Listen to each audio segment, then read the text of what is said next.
residential schools was a true form of cultural genocide. And it is the darkest part of history of Canada. Identifying a cultural grouping of people and trying to assimilate them from who they are and what they are. What we see with that is that the abusive measures that were taken, that we weren't looked upon as being truly human. We were human-like. We were taught that the color of our skin was wrong, our language, our beliefs, and our values, our ceremonies were, that these were all satanic. The residential schools really, unfortunately, where religion was used as a weapon against the Indigenous people. It did not allow us to be who we were meant to be. It altered our mindsets, it conflict within our psyche, some of the horrific abuse systems that we went through to convince us that we weren't worthy.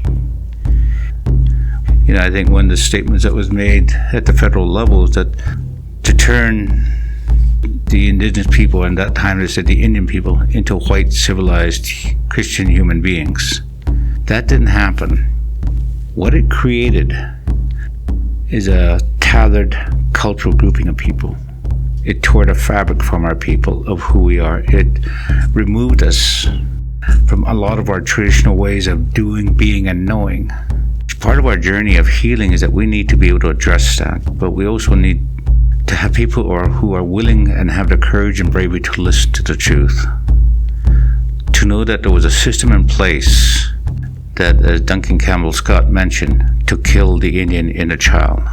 I didn't have parental guidance. I didn't have any love with me. I had no connection to siblings. So my childhood was torn from me at the time I went to residential school to the time I left. I have no childhood. What I share with people when I tell my story, my journey through residential school, that was my hell. We have a lot of people as a result of residential school who lost a lot of natural ways of being. It took children away from parents and took parents away from children.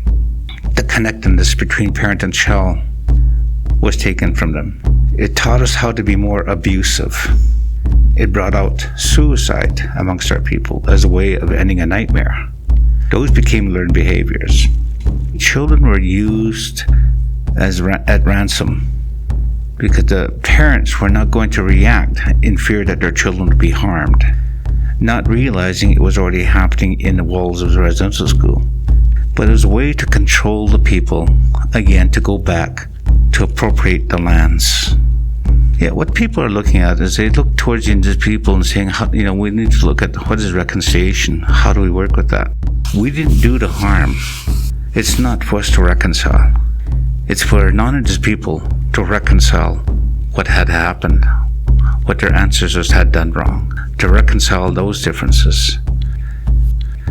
Our job, our responsibility is to get onto this healing journey, to get back to the true meaning of who we are as a people. I am a member of the Kainai Nation within the Blackfoot Federation. That's what I am.